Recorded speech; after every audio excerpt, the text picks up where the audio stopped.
ஒரு சிறிய அமைதியான கிராமத்தில் ரவி என்ற ஏழை பானை செய்யும் தொழிலாளி வாழ்ந்தான். அவன் செல்வம் குறைவாக இருந்தாலும் மனம் நிறைய கருணை இருந்தது. தினமும் களிமண்ணால் அழகான விளக்குகளை செய்து விற்று குடும்பத்தை நடத்துவான்.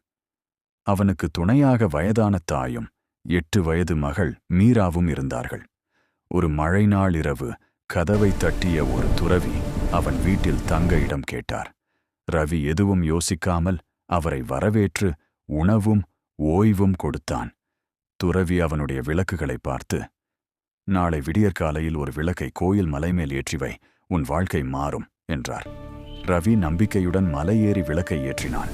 காற்றில் பலமுறை அணைந்தாலும் கடைசியில் அந்த தீபம் உறுதியாக எரிந்தது.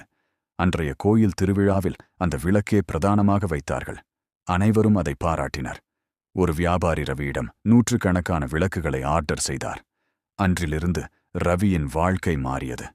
ஆனால் அவன் மறக்காதது ஒன்று: கருணையுள்ள மனமே உண்மையான அதிசயம். நாமும் ஒரு சிறு நன்மை செய்தால் நம் வாழ்விலும் வெளிச்சம் பிறக்கும். கதை பிடித்திருந்தால் லைக், ஷேர், சப்ஸ்கிரைப் செய்யுங்கள்.